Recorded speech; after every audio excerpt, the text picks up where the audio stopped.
things that I didn't like about maybe American culture, I found in the Colombian culture that I was like, this is so cool. This is so me. Like, I've been living in the wrong bubble my whole life. Culturally speaking, it was like very different than what I was used to. This isn't just a language. This is a lifestyle. Was that a new concept for you when you went to Colombia, or did you always kind of think like that growing up? I think this is like what Colombian people are about. Like, I think this is how they all are. Colombians definitely see us as being like reserved people. Ah, this is crazy.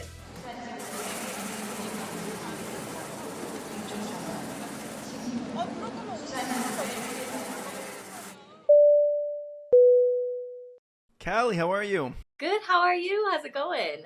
Good. Hey, so good to meet you. You too. Nice to finally meet you. Ah, this is crazy. This is more crazy for me because I've seen your content a bunch, and now like here you are. This is so cool. Here I am. No, I've seen a bunch of your content too, so likewise. Oh, wow. Thank you. Yeah, this is awesome. Thanks for doing this. I really appreciate it. Yeah, no problem. Thanks for inviting me. Yeah, I'm really interested in getting to know your experience a little bit better in Colombia and all the cool stuff that you're doing over there. But let's take it back to your origin story. Sure. Where were you born? Where were you raised? Okay, so I'm from Chicago, Illinois originally, just outside of the city in the suburbs. Born and raised, lived there my whole life till I was like 18. Then went to university in Milwaukee, Wisconsin. And then I hadn't left, well, I left the country like here and there, but after I was like 19, 20 years old, I went to Spain. And I was like always in this vibe of like, I really liked the Spanish language and stuff, but it wasn't until after university that I applied to live in Colombia. So I got here in 2018. And ever since it's been like back and forth. 2018. So you've been there like six years? Something like that? Yeah, but back and forth. I haven't been here for 6 years, like permanently living. It's been like I spent a year in 2018 and then I went back during the pandemic and got my master's in the US. And then after that was done, I was looking for a job and trying to figure out life, and something just sprung up, you know, like I got an opportunity based on like my TikTok videos kind of to teach English, and the job was online. So I was like, okay, this is my opportunity to go back to Colombia. So I took the job and I've been with the same company ever since. That's Fluency. And yeah, and I live here full time. So you teach English as a full-time gig? Yeah.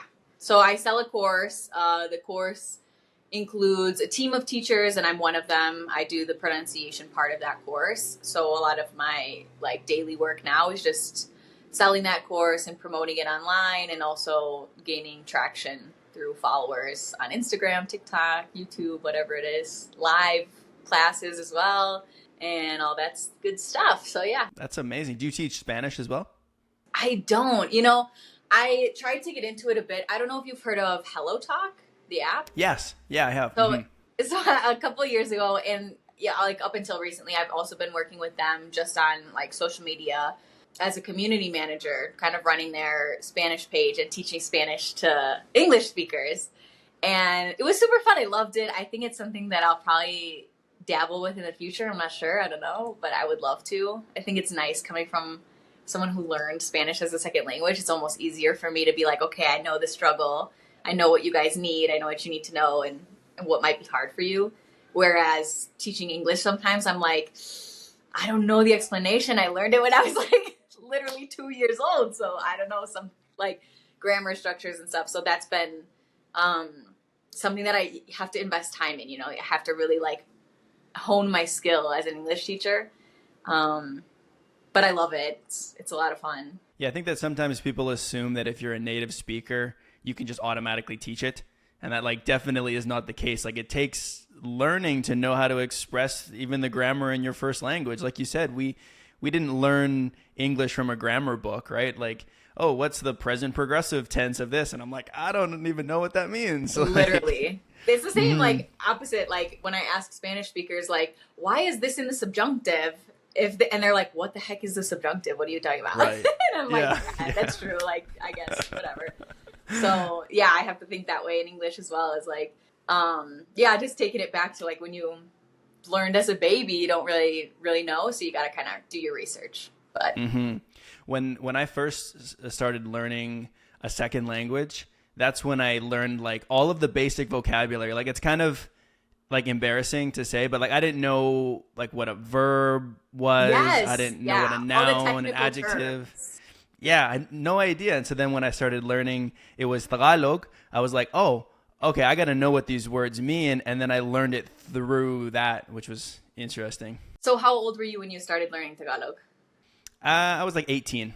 Okay, cool. See, that's incredible. And do you ever get comments from people or questions saying like, how did you learn a second language so late and really master pronunciation? Because your Tagalog is like insane. And I'm sure people on the internet know like you're really highly recognized because you have such a good grasp of the language and a good pronunciation. I feel I don't speak Tagalog, but when I hear you speak, I'm like, whoa, he sounds just like my Filipino neighbors.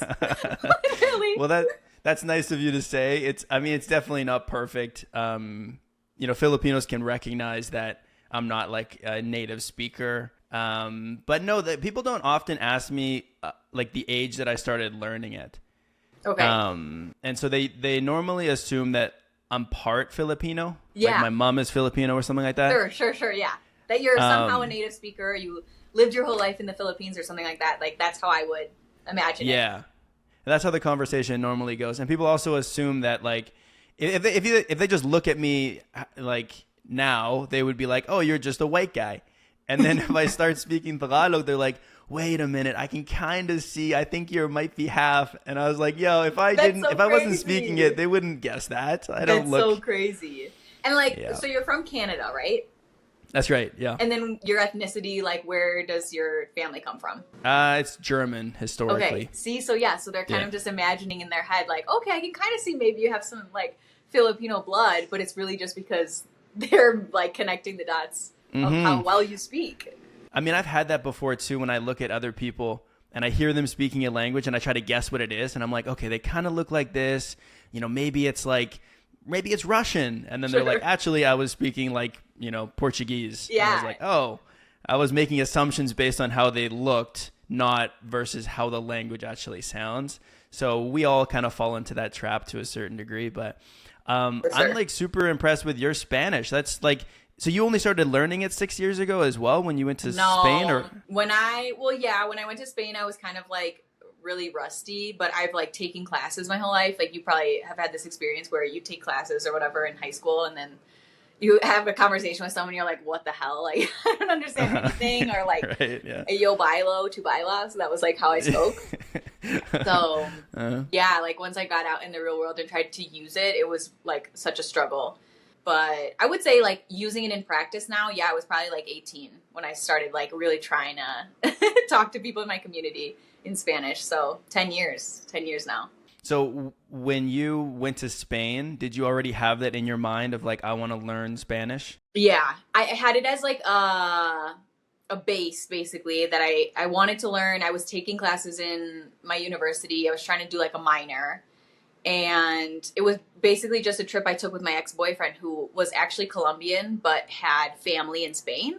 So it was like this whole mixture where like I went to go see a Colombian family, but I was in Spain. So I was like mixing dialects and everything.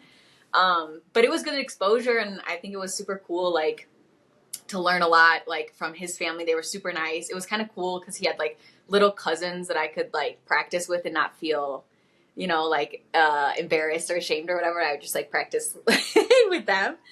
But yeah, I mean, since then, I can't even like, I've seen videos from that trip and I'm like, I can't believe I didn't understand what this person was saying in that video at all. And now I'm like, yeah, I totally understand. Like I get the exact thing they were saying. So it's crazy. Isn't that crazy with languages, how quickly it can change, like your comprehensive or your, like, I don't know if it's cognitive or whatever the word is, but the way that we can understand or not understand changes so quickly. Yeah. Like I look back at some older videos that I've made as well. I made one where I was practicing a language called Luganda, which I was learning at the time. And I'm speaking Luganda in the video for like a minute and a half. And when I watch it back, I can't understand it. And I'm like, that's me. That's me talking. Oh my gosh. Oh my gosh. wow, that's crazy. Like the opposite happens, that like language loss is real. Is that what you're saying? That like you saw it later in the future and you were like, oh my God, I can't speak that anymore. Yeah. Or Yeah, I guess for me, it's it. the opposite. It was losing it, not getting better in that particular case. Yeah. Right. But that happens. That happens. And like, I actually learned this. So like in university, I studied speech and language pathology. So like speech therapy.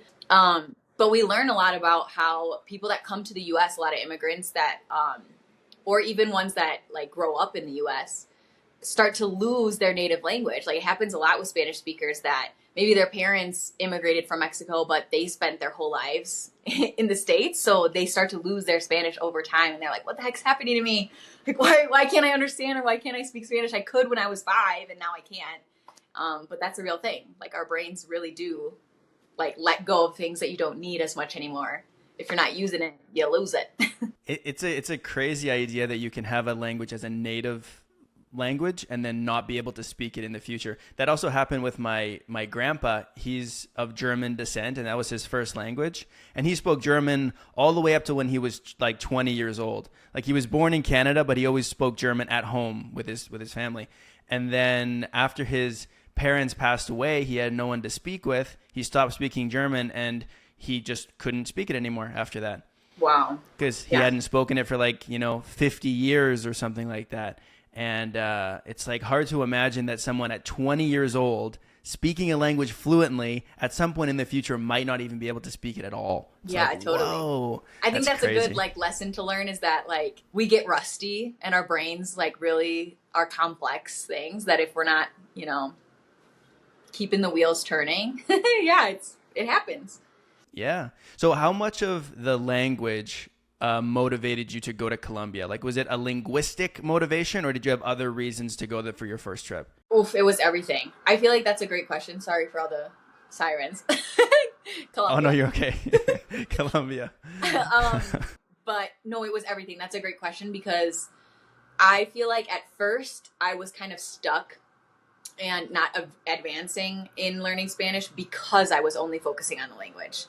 And once I opened those doors to like, oh, this is actually like a cultural thing. I can meet people that are like around my age. I can like talk about things that they like to do, like things within the culture, is specifically like in Colombia, really opened my mind and like everything, like so many doors that I was like, okay, this isn't just a language, this is a lifestyle.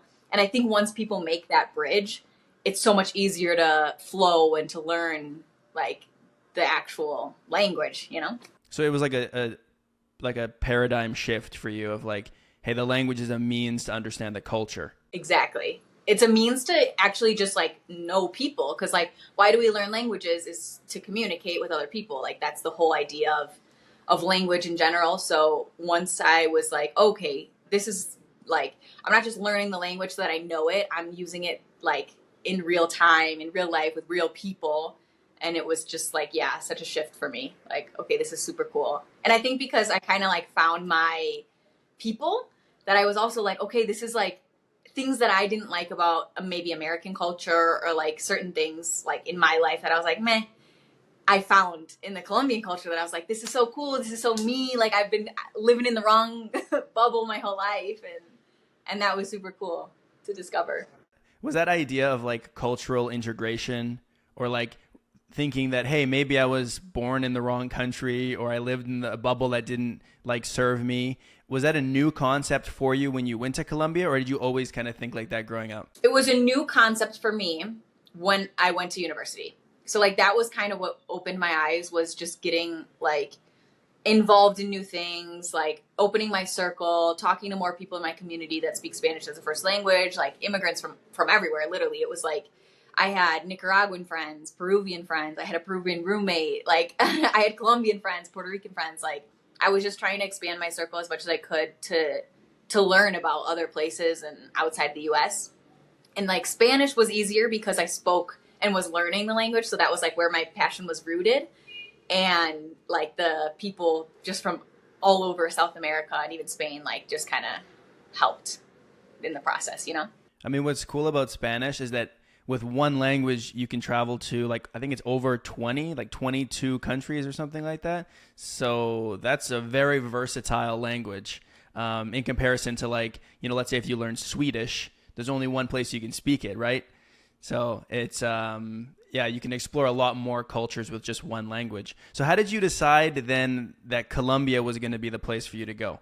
Yeah, so I think freshman or sophomore year, I had a Colombian teacher, and that was kind of my first exposure to Colombian culture and stuff, because she walked in the first day of class. I tell this story so much. Like, I've told it on YouTube, I've told it on my YouTube lives or whatever, but she really did like spark something, because in that class, she walked in the first day and was like, I'm from Colombia, like, my name is Consuelo, and you guys are probably thinking about Colombia like, oh, like narcos and drugs and all these bad things, violence that has to do with Colombia. And I, in my ignorant self, like, was kind of like, what? Like, what is she talking about? And I kind of knew like the history of Colombia, but not much, because I was like so in my bubble that I hadn't, had much exposure to that. And so she said that, and she was like, but you know what? Like, this semester, you're going to learn all of the beautiful things that Colombia has, like all of our rich culture, our authors, our artists, our music, our like everything, the biodiversity. And she really did that. Like, she really laid a beautiful foundation of what Colombia is. Like, it's so funny, because now that I meet more Colombians in my life, I'm like, every Colombian loves to talk about how much they love Colombia. Like, any Colombian outside of the States is obsessed with talking about, no, Colombia is the best country in the world. Like, Colombians don't run the world because they don't want to. Like, things like that. But yeah, she really did spark something. And ever, like, after that, I was tutoring English as a second language to like adults in my community in Milwaukee. And I also met a Colombian friend through that, and she was amazing. She was like such a guerrera, we say. Like, she was so cool. Like, didn't care what anybody thought. She was super funny, and like just had this like light about her that I was like, okay, I think this is like what Colombian people are about. Like, I think this is how they all are. And because I was just like seeing a pattern with like their joy and their vibe, and I just really loved it. And then, yeah, met some more friends, and somebody introduced me to Fulbright, which is how I got to Colombia. They were like, a friend of mine said that she did a year teaching English in Mexico, and she was like, you could do it in any country. It's just like a gap year, and you teach English as a second language to university students. And I was like, oh, that sounds amazing. I'm gonna check that out. So I go online, I look up Fulbright and like when the application is or whatever, and if there is one in Colombia, and there was, and the application was due in 2 weeks. So I was like, shit, okay, if I want to do this next year, I have to apply in 2 weeks. I'm going to freaking do this. And I had to get like 3 letters of rec. I had to write 2 essays. I had to do like an interview with like the board of Fulbright in my university. It was like all this shit, but like it's all I could think about for 2 weeks. And I was like, I'm doing this and I'm going to win. I was like, I'm going to win the scholarship. I don't care. I just had like this manifest destiny thing, like a manifest moment. But yeah. And I got it. So then how long was that initial trip, the very first one? 10 months. So it was a school year. So I got to Colombia with a group of other like people that won the scholarship as well. There was like 60, maybe like 70 of us, but all over Colombia. So I think Bogotá had the most, like 20 scholars. And then each like little city had like 2 or 3 people. Medellin had like 10, I think. And then like Barranquilla had 2. Yeah, but everyone was everywhere. Like, there was one guy in Leticia, which is like the Amazon. Oh, crazy, wow. Okay. Crazy. And so, yeah, they placed us. We didn't have a choice. And that was for 2 semesters of university. And yeah, so they placed me in Bogotá, and I was super happy. They placed you in Bogotá, but you could have hypothetically ended up anywhere in Colombia. Yes. Yep. It was like luck, basically, that like I had a few friends in Tunja, and they were like, yeah, Tunja which is a little city. I don't know if you know Colombia that much, but it's a little city just north of Bogotá, and it's almost like a pueblo, but it's like in between a pueblo and a city.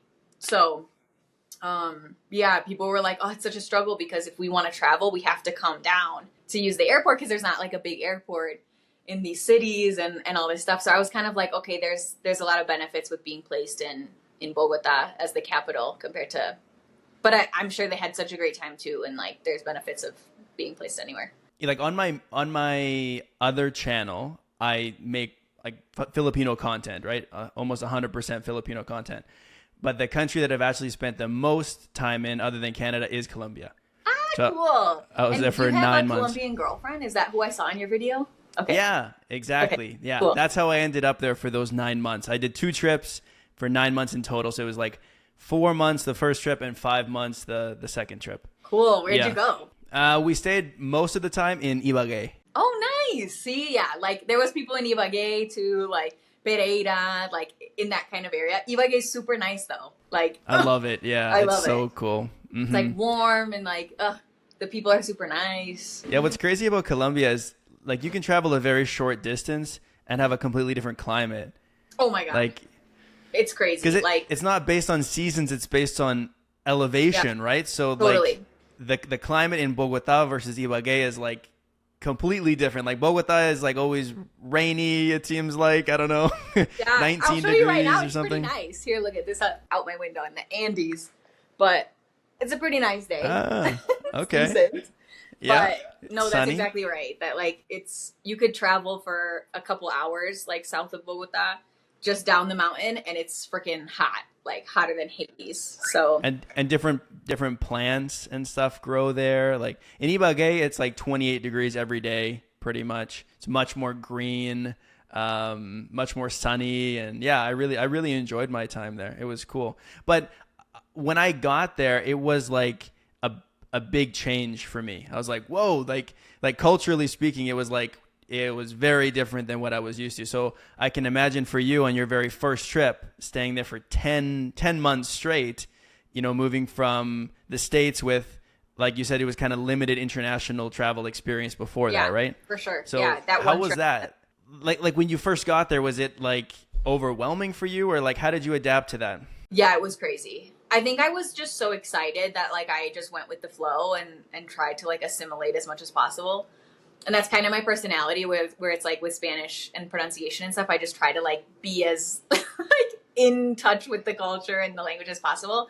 So when I got here, I was kind of like that, like, no, I know what's going on. Like I know everything, but it is like, there are so many culture shocks and different things and like navigating the city and like, I don't even know random stuff I remember of like when I first got there. There's like a little stand on the corner of where I was staying.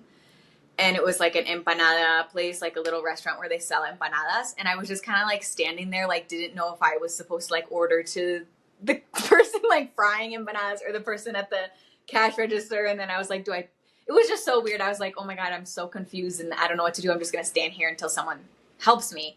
And they don't do that here. Like they really don't like come up to you unless you like go up to them and ask and stuff. So I don't know, but yeah, there and was with the a lot language as well, that's another level, speaking Yeah. a different language. Mhm. Yeah, so I would try, like my Spanish was okay, it was pretty good, but it wasn't nearly what it is now being here for so long that, yeah, people could clock you in a second, like, what is this gringa doing? Like, so, yeah, things like that. I mean, it's also pretty obvious from the way that we look that we're not Colombian, right? Yeah, Like, for sure.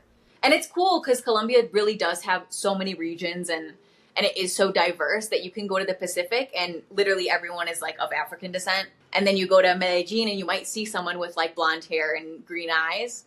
And like I think of the movie Encanto, like does a really good job representing like a whole family can be so colorful and, you know, of different diversities. So yeah, that's a good point. It is like very ethnically diverse. There are people that could hypothetically look like us and be Colombian. Yeah, but it's not common, but it is possible, you know? Like I have a friend who's a redhead and she's like literally like very like white redhead Colombian, 100% Colombian.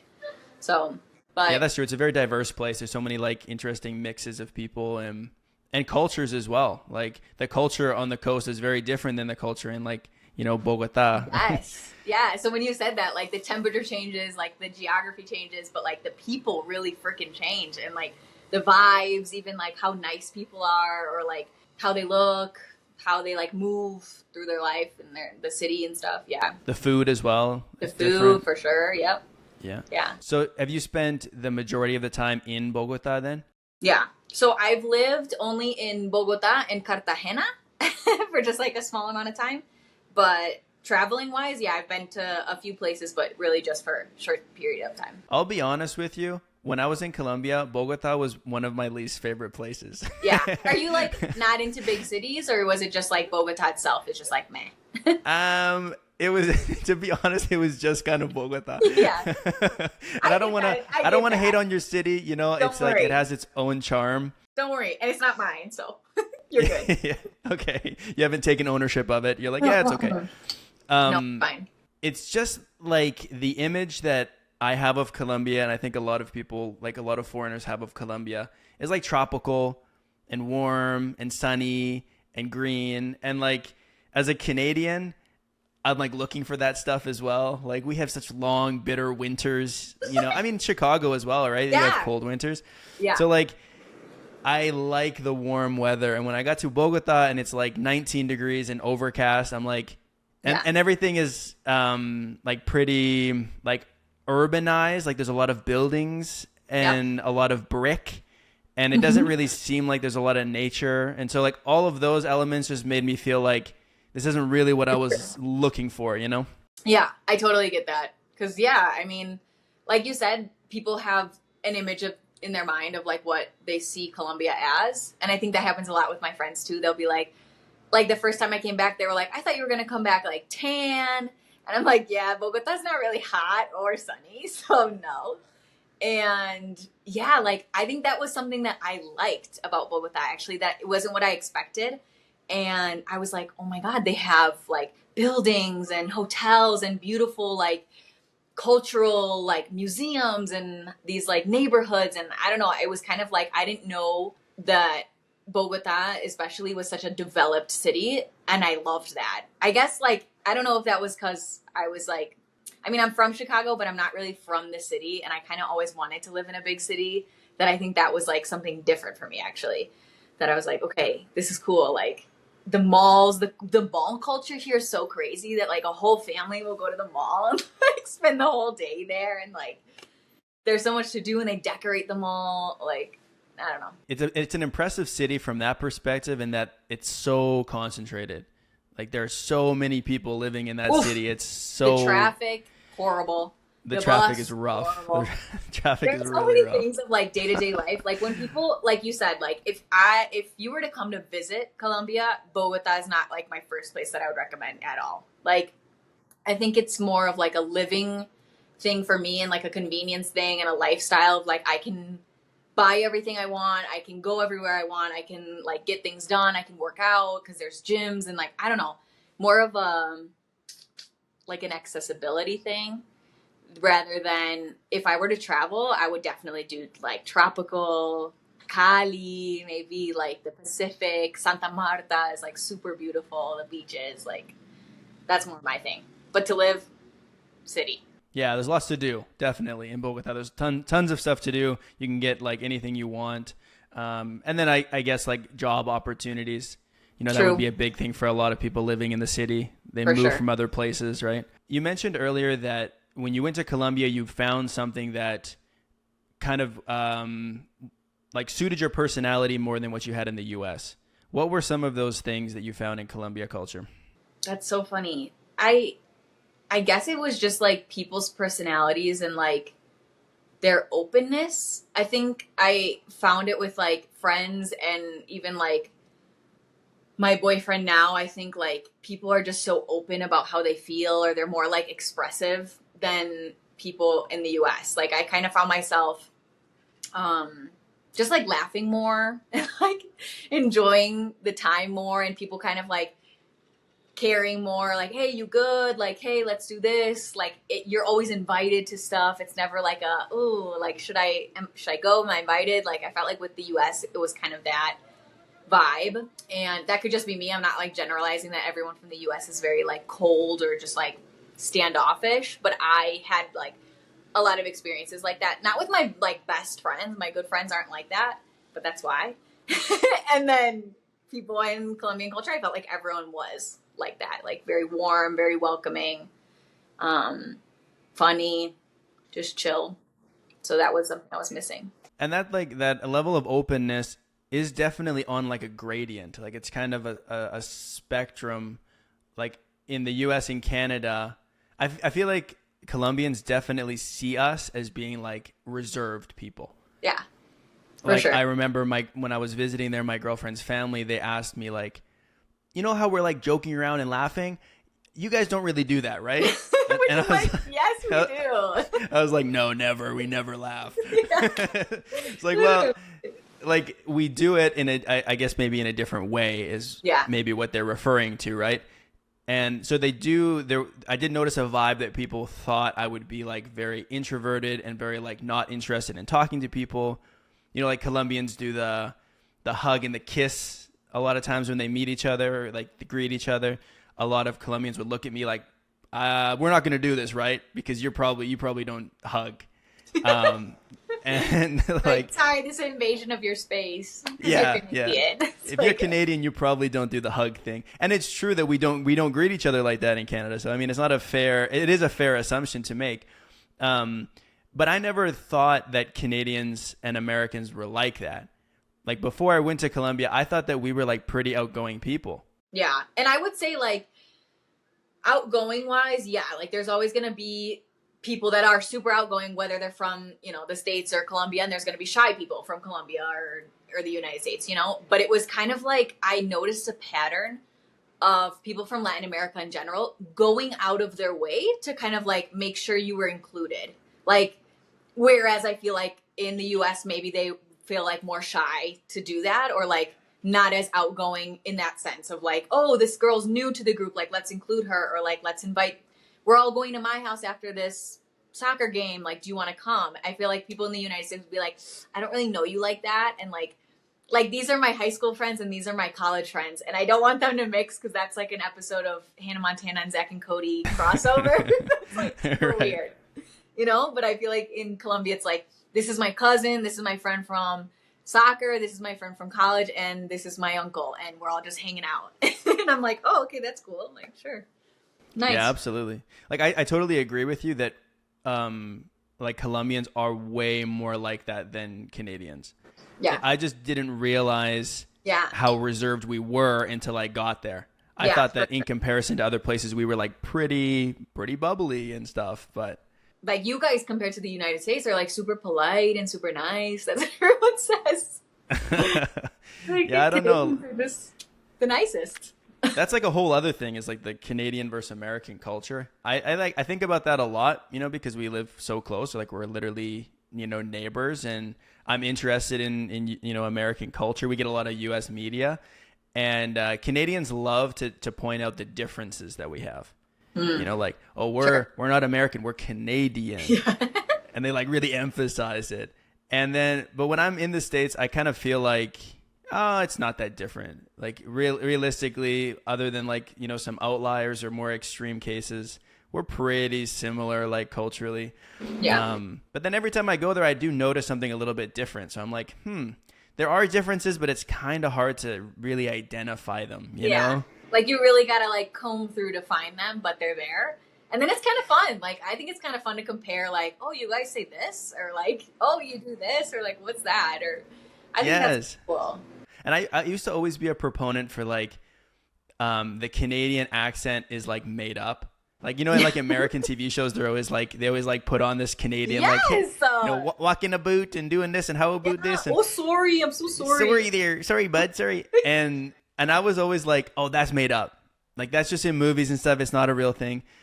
And then I like, now that I make content full time, I edit a lot of my videos and I hear myself talking. And I'm like, oh my gosh, there's no way that I sound like that. Oh my God. That's so funny. I don't hear it. I think we kind of sound similar, maybe because I'm from Chicago. Yeah. I mean, maybe. It's only when like certain words, like if I say about, it's not like the extreme version of like the about, but there's like something with the vowel that sounds weird. And then sometimes with the word to as well. And I don't know exactly what it is, but I just hear it and I'm like, oh man, that's like definitely some Canadian coming up. I'm going to like keep an ear out. Oh no, don't do it. Don't do it. I will. No, that literally fascinates me. And I get it a lot that people are like, even like people from the US that come here to Colombia, and I meet them and they're like, where are you from? Like, where in the US are you from? And I'm like, yeah, Chicago. I'm from the Midwest. And they're like, yeah, but you don't sound like my friends from the Midwest. I'm like, Well, my parents are from Wisconsin, so maybe that's where I get like more of like a northern. I don't know, but then my friends are like from Miami and California, and they're like, "Whoa, your accent is so strong," and I'm like, Yeah, it's all in comparison depending where you're coming from, I guess, right? right. So I feel like us. I don't know. Maybe it's like a northern thing that I feel like you sound completely normal, like Yeah. Yeah, if you neutral. like went across the Canadian border, it wouldn't matter what side of the border you're on, you'd probably speak the same, right? Like it's not like as soon as you cross the border, your accent just immediately changes. Imagine. Like, Oh my god. and there's so many accents in Colombia as well. Like my girlfriend's originally from Arauca, Oh, and cool. so a lot of her family is also like from there and grew up there. And to be honest, when they're speaking Spanish, I don't understand like a word they're saying. Like, Oh, it happens to me all the time. Still, like when I was living in Cartagena, I had a lot of struggles on the coast. I was like, what? My taxi drivers were always, and they would be like very like slang, like younger guys that were kind of like slurring their words a bit, and I'd be like, I have no idea what you just said. I have to say like, what? Huh? What? Like 5 times before I realized what it was. But I mean, that's probably even more extreme on the coast because they remove the S's on so many words. yeah, And that so was what then it you, was. yeah, I feel like they speak really fast. I don't know if I'm saying that just because No, if it's you don't true. understand, it's easy to say that they're speaking fast, but I swear they do objectively speak faster. They do. They like Medellin is probably the slowest, I would say, on the scale of like who talks really fast and slow. They're pretty slow, and like people say like sing-songy. But yeah, the coast is pretty freaking fast. And then I have a lot of Venezuelan friends here too that are living in Bogota, and it's That's nice hard. because I like it. Like I love a Venezuelan accent because I can kind of pick it out and be like, oh, that person's from Venezuela, and then try to understand, and it's like impossible because they also speak really fast. I feel like. Tell me I'm crazy, but the Venezuelan accent and the coastal accent of Yes. Colombia Yep. is similar, right? Yes. Yeah. Yes. 100%. And I don't know if that's coastal Venezuela because I'm sure Venezuela also has different accents within. But I feel like once you bridge like from the coast of Colombia to the coast of Venezuela, they're so similar. Like both like aspirated S and speak fast. I don't know. And as a Canadian, it's so like unusual to me that there are countries that are relatively small that have so many different linguistic differences. When you look at Canada, which I think is like the second or third biggest country in the world, and we basically have like, I don't know, maybe 2 accents for the whole country. Like, Oh my gosh. But then you also have like the French and yeah. I mean, there are differences, but it's not the same. And when you look at the size of the country, it doesn't even compare. Like, and even in England, tiny little place, and they got like a million accents. literally. That's so Yeah. funny. That's So true. what's the longest amount of time that you've spent in Colombia, at one time?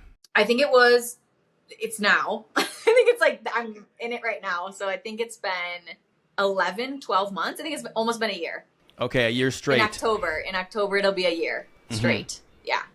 And you said that you're working online, and so you can technically live anywhere, but you choose to live in Colombia. Yeah. So I got a digital nomad visa here in Colombia because my boyfriend's here. I live with my boyfriend.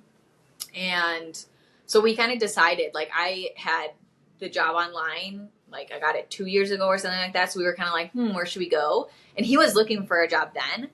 And we were kind of like set on Europe because he wanted to be in Germany because he's learning German and went to school there and everything. So he wanted to go back and then just ended up getting a really good job here in Bogota. So we were like, okay, I guess we're going to stay. And I was like, yes, please. I was like, please let it be Bogota or Colombia in general, basically. And yeah, so I was super happy. And so we just decided like last year that we were going to get an apartment and rent and stuff, and then I could apply for the visa, and I got it. So I was like, okay, we're good. I can stay for at least 2 years and then reapply, hopefully, and we'll see how it goes. And did you say that your boyfriend is Colombian? Yeah, he's from Yes. here. Okay.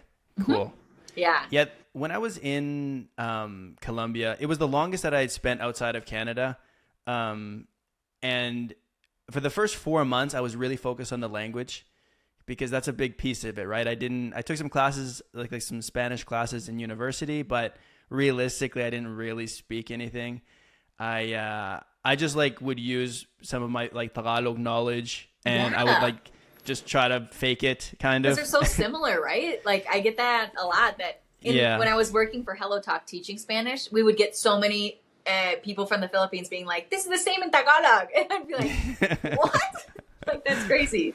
There's a lot of like similarities in the words, like vocabulary, but like grammar is completely different. Right. Like simple vocab words. The accent's pretty similar. So like for the first like, Spanish class, probably all of the Spanish classes realistically that I took in university, I just spoke it like I was speaking Filipino, which probably was not right. Like now that I know more Spanish, I'm like, I probably was very Filipino, like sounding very Filipino, but just with Spanish words.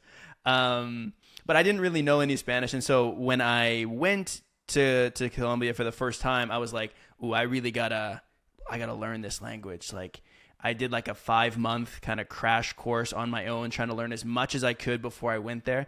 And that helped a ton, but I didn't have a super good like level in Spanish. And so I was really focused on that, just trying to understand what people are saying. And like my girlfriend's family really doesn't speak English. And so it was like all Spanish, and like living in Ibagué, there's no tourists, right? So yeah. It was like 100% Spanish all the time. And then when I came back the second time for the next 5 months, I already had like a pretty good level of the language. I could get by with that. And I assumed that it would get easier because I could speak the language. And in some ways it did. But in other ways, like the bar just kind of moved. Yeah. And now I wasn't just like trying to understand the actual words. I was like trying to understand the nuances of the culture more. And kind of like what you were saying of like changing from just focus on the language to like seeing this as a tool to understand the people and the culture. For sure. And then it became harder. And that was actually the hardest stint for me because I really felt like I didn't fit in very well. Like it was I recognized how deep the culture went. The first trip was just surface level. And I was like, oh, wow. Like even now, after 9 months of living there, like I understand Colombian people and Colombian culture better, but I also recognize there's so much that I don't know. Like, it's like an iceberg. Like there's so much below the surface that you don't know, And so like for you, after being in Colombia for so long now, do you feel like you understand the culture pretty well? Like, do you have a pretty good grasp on it, or how do you feel in that regard? I feel exactly the same. Like everything you just described, you're like speaking to my soul that I'm like, okay, now I get it. And I feel like I'm, like I said, that personality where I'm like trying really hard to assimilate and fit in, that the culture goes so deep. And I love that you say like you can admit that there's so much you don't know. And sometimes I have to take a step back and be like, I am not from here. There's a lot that I don't understand, and that's okay. And I'm still learning and moving and flowing with the culture, with the language and the humor. And I don't know, it's so complex that once you live in a different country, you don't really realize that until you do it. Like you don't have those experiences until you're actually living it. And it's really complex, like you said. And that's exactly how I feel, is like, there's so much I don't understand, and it's like layers of peeling back, like, okay, this is this. And like making friends has been like a real challenge, to be like, okay, this is my like knit group of friends, especially in Spanish. Like doing it in your second language is a little different. But I found my people, and I think that's like really special too, and helps you like fit in a little more, like feel at home. Whereas before, building a community.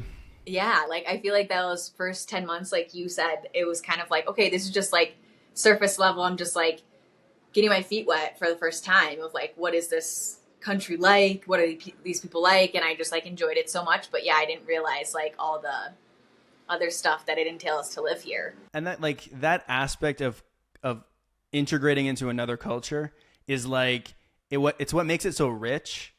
And so it can be really rewarding that the learning never ends. You're always kind of digging deeper and understanding more. And at the same time, it can also be very frustrating because it's like, when am I ever going to know enough to like kind of fit in here? 100%. So like, what's that balance like for you between like enrichment and frustration?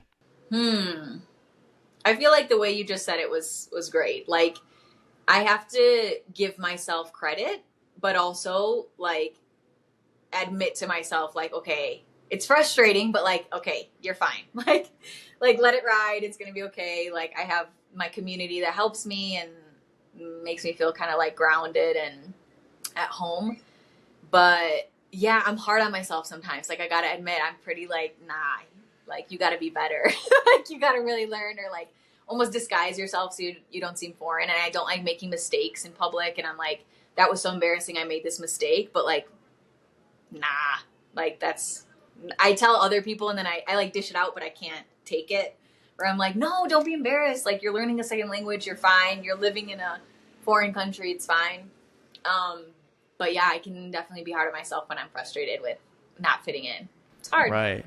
I mean, I can empathize with that too. Like, if you just go to a new country or start with a new language, you can make all the mistakes you want. And you're like, yeah, this is normal. This is how this works. But then after you're there for a while, or you like with languages, if you speak it for a few years, pretty soon we like stop allowing ourselves to make mistakes. And we're like, oh, I should know this. I should fit in. I should never make any mistakes. But it's not realistic. Yeah. Like, you hold yourself to a standard. Like, time passes and you're like, oh, now I'm a master of this language.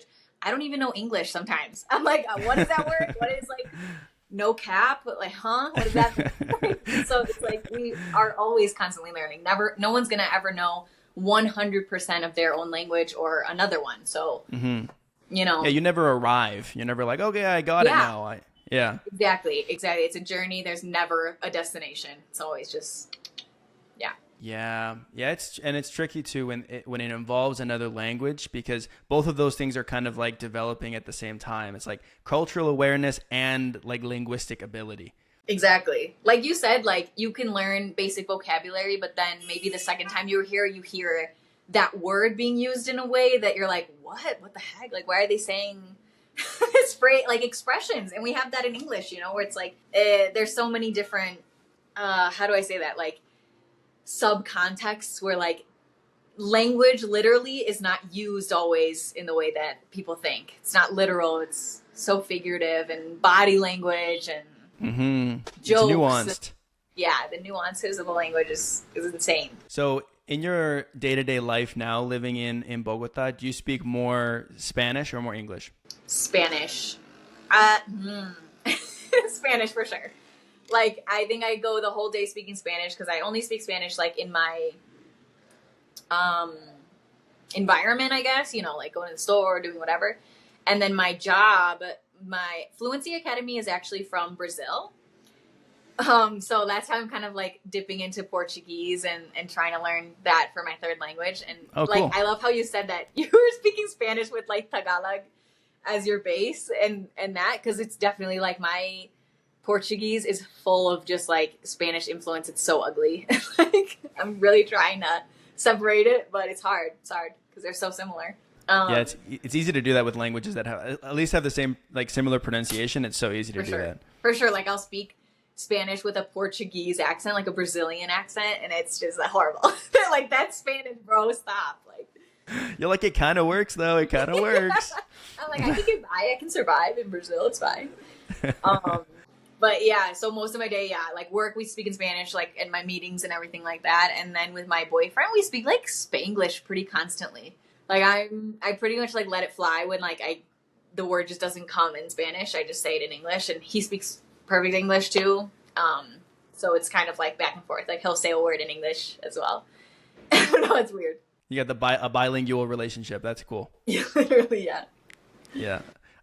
How is it living in Colombia as a foreigner? Like, do people notice that you're not from there? Do they like ask you a lot about like, hey, where are you from? And like, what are you doing here? Or like, how do people kind of treat you normally? Usually, yeah. Like, I think I'm pretty clockable with being foreign. Sometimes it's annoying. Like, I've had this conversation too with a gringo friend that sometimes we get irritated just at the fact that like people on the streets might kind of like stop you or, you know, like there's always these kind of like crazy people and they're like, hello, how are you? And I'm like, don't talk to me. Like, I don't know you. Strangers, like just like weird people. But no, otherwise, like, I would say like being foreign here is like really well welcomed. Like, Colombians are so nice to foreigners. And I always make this comparison of like, I cannot fathom like how people immigrating into the US would feel, whereas like someone doing the opposite feels so welcomed. And, you know, like I always have sympathy for people that, you know, leave for better opportunities or go to the US or Canada, or, you know, there's so many Colombians now, like in the extranjero, like abroad. Living abroad. Thank you. Mm-hmm. that, yeah, I can't imagine their experience if they're not feeling like well welcomed, because here it would be so much harder, you know, like if you don't have people that are very like helping out, just like trying to keep an eye out, like, hey, don't give papaya, which I'm sure you learned. Yeah. Like, yeah. Just, I don't know, like people like taking care of their neighbors is how it kind of felt like, oh, this girl's not from here, so she probably doesn't know this, and that. So yeah, I've always felt really welcomed, and people are curious about my culture and like how I got here and why, and my Spanish too. People will be like, you don't speak like most people that speak Spanish as a second language. Like, how old were you when you started learning? Or like, are your parents Colombian or something? And I'm like, no, I just really like it. Yeah, the interesting thing being in Colombia with the culture there, especially in like the smaller cities and towns, is that it's not an international place. Like Bogotá, I'm sure, is like a lot more. Bogotá's pretty a hub, yeah. But like Ibagué is not. Yeah. So like there were very, very few foreigners there at all. And so sometimes I'd be talking to people like my girlfriend's family, like her cousins or aunts, and they would say like, oh, this is the first time I've ever spoken to a foreigner before. I love that. See, like, I think your experience is super cool because I didn't have that. Like, a lot of people from Bogotá, like, yes, I'll encounter people here and there that are like, oh my gosh, like, I've never, like you said, like, I've never met someone from outside of Colombia. But in Ibagué, it's so much more common and like, oh, that's so like special. Sometimes people get kind of nervous though. Like, I noticed that right away when we would go to the grocery store and we would be like, you know, scanning the items or whatever. And I'd be like standing right across from the cashier, have my wallet out. And then she'd look up at me and then immediately look to my girlfriend and say like, oh, it's, you know, 25,000. Like, and I was like, assume you don't understand. Yeah. Yeah. That's like they were like scared to look at me. And at first I was like really, I was like kind of offended a little bit because I was like, why don't you want to like, why are you avoiding talking to me? Like, this is kind of rude. And then my girlfriend is like, they just don't think you speak Spanish. And so they don't want to make you uncomfortable. They're feeling self-conscious about their English. Like it has nothing to do with you. It's just, you know, them feeling self-conscious. And I was like, yeah, you know what, that makes sense. Like, they're like short-circuiting because they're like, oh my God, this person's foreign. What do I do? Like, yeah. Because they just assume, yeah, that you don't know Spanish, that it's like, oh my gosh, what do I do? But yeah. And it was a really good experience for me living in a smaller place that was so what's the word? Like homogenous. Like everyone was just like Spanish speaking Colombian. Because growing up in Canada, I'm used to diverse environments, you know, like I very much grew up in that environment. I'm happy with other cultures. And yeah, it's so cool. I thought that I was comfortable with that and that I knew how that worked. When I went to Colombia, I was like, oh, this is diverse, but now I'm the minority. Yes. Right? Like this feels different when I'm the one that's different than everybody else. And so it was a very good perception for me to understand and have a little bit more empathy for people in Canada that come from other places, saying like, hey, this is uncomfortable sometimes when you're the only person in the room that looks like this. Yeah. Wow.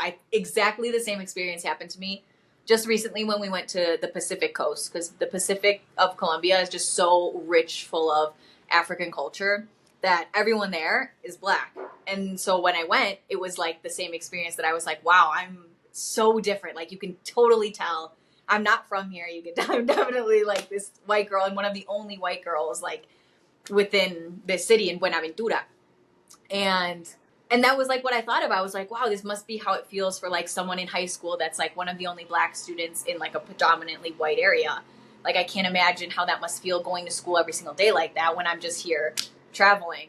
So yeah, it was really like, wow, I have this sympathy and starting to, you know, new perspective how it must be. Yeah, it's crazy. I think that's a really good experience to have. You know, I think that for people that live in, you know, the majority of their kind of like ethnic group or whatever, however you'd say that, I think it's a really good experience to be able to step out of that if you have the opportunity, because it really changes the way that you like see the world. Yeah, to be a minority once in a while. Like, yeah. Oh my God. And to like let go of your ego as well and like recognize that everyone else is more comfortable with how this world works than you are. And like, you're going to make mistakes. You're going to look dumb. You're going to say things that are wrong. And so like, it's very hard to integrate into another culture, speak another language and maintain like any type of ego that you might have had before that. Yeah, totally. That's one thing. Like learning a language, you got to be willing to look like a fool sometimes. Like Yeah. you just got to make mistakes and it's going to happen, but you kind of got to let it ride. Yeah, because you will look dumb. 100% Yeah. you will look dumb. Oh yeah. Oh, you will like make really, really embarrassing mistakes. And yeah, I still like wake up at night and I'm like, oh my God, why did I say that? Oh my God, why did this happen? But that's part of the process. You got to let it go. Yeah. This is really cool though. Like I really enjoy talking to you because I feel like we can understand each other a little bit. You have much more experience in Colombia than I do, but when I was there, like because I was the only foreigner really around, it was a hard transition for me at times, but no one really understood that. Like everyone like was like, no, what do you mean? This is normal. And it was only different for me being the outsider. And so it was hard to find people that could really relate to my frustrations or my culture shock or whatever it might be. What comes to mind when you think about that? Like what scenarios are you thinking of that culture shocks? Well, I think the biggest thing, I think there are some things that might be like specific to Colombian culture, but some of it was just feeling like I was other, like I was different than everybody. I think that was maybe the heaviest kind of overarching feeling of like, yeah, I'm kind of like the dumbest person in the room. I'm getting the jokes like 15 seconds behind everybody else, like, which isn't true. Like it's not, an intelligence thing. It's mostly just an outsider thing. Yeah. And that assuming that it's like, oh, this has to do with how much or how well I speak the language or how much I'm like assimilating with the culture. But really it's just like you're on two different like paths. You can't measure against the people that you're around because that's their culture. That's what they've been living their whole life. So we also like are kind of hard on ourselves. Like I feel the same way that I was like, I don't like feeling other. Like I don't like feeling like the outsider. It's not a good feeling. Some people love it. Some people are like, no, I live for this. Like I love being the gringa in a culture full of Colombians or whatever it might be. Like I love being the singer of the group or whatever. Some people are just outgoing. But yeah, I was very like, I want to blend in and kind of camouflage that I can like hang out with my Colombian friends. And I don't have a lot of gringo friends here. Like it was much more of like, I want to only make friends with Colombians. And the first year that I was here, I was like, no, I don't want to go back to the US for Christmas, even though everyone was going back to their hometowns. I was like, no, I'm going to stay. And I'm going to spend Christmas here because I want to see how Christmas is and like celebrate like a real Colombian and do all the things. And that was me. And that's just my personality. But it really comes with those hardships of like, I'm hard on myself when I do feel like an outsider, which is just natural. Like that's just going to happen. But yeah, that's definitely a personality trait of like wanting to integrate, wanting to assimilate. I want there to be the least amount of friction between me and these people, like the local population. I want them to just assume that I'm Colombian. And it's like at the end of the day, that's gonna be pretty hard, like if it's even possible at all to like fully become, any culture, not just Colombia, but any culture, Wait, so did you meet your girlfriend in Canada? Yeah, we met online. Okay, cool. And she was living in Colombia or living in Canada? She was living in Colombia. Yeah. That's cool. So she was in Colombia. I was in Canada. And you know the app Tandem? Yes. Yeah. So I used that before Hello Talk, actually. Yeah. So we met on there. We met on Tandem. Cool. Oh my gosh. Okay. So I actually met someone on Tandem as well before I got to Colombia. And even with Fulbright, they don't give you housing. You have to find it like by yourself. So I had someone on Tandem who was like my good friend. We became like literal best friends. And he helped me get an apartment before I even came. So. No way. And then he met me the first day that I got to Colombia and stuff. So that was super nice. Like I was just kind of like trying to set everything up so I could, live here in peace. Mm-hmm. And, yeah. But Tandem. Oh my gosh. If I didn't have my girlfriend when I was in Colombia, I wouldn't have made it. There's no way. Like she picked me up from the airport when I got there. Like she would like introduce me to everybody and explain like what was going on. If I didn't understand things, she would like translate them for me or like say them in simpler words. She introduced me to the food and explain like, what's in this dish and what's in that dish. And oh my gosh, without her, I would not have been able to make it. No way. That's so amazing. Like, yeah. that kind of personality, like her, like just being so caring and going out of her way to do all these little things. Like, I feel like that's how I've experienced a lot of Colombians too. Yeah, so nice. They're very, very nice, welcoming people for sure. And they don't judge. Like, if you make mistakes and you look foolish, you might think that in your mind, but they don't think that. You know, they really don't seem to judge with that stuff. I agree. Yeah. But hey, this has been really fun, Kally. Thank you. Yeah, same. I loved it. How can people find your content online if they want to watch your stuff? My Instagram is Kally S. Kally. Kally S. Kally. Just my name, S. Kally. And yeah, that's pretty much how you can find me if you want to learn some English with the company that I work for. It's Fluency. Wait, actually, I don't know. We changed the name. Fluency. I think it's Fluency Inglés Latam. You have a link in your Instagram bio. I do, yes, yeah. I have a link in my Instagram as well. So they can check that out. And I'm on Facebook and TikTok as well. It's the same username. Awesome. Kally, thank you so much. I really appreciate this. Thank you so much, Jared.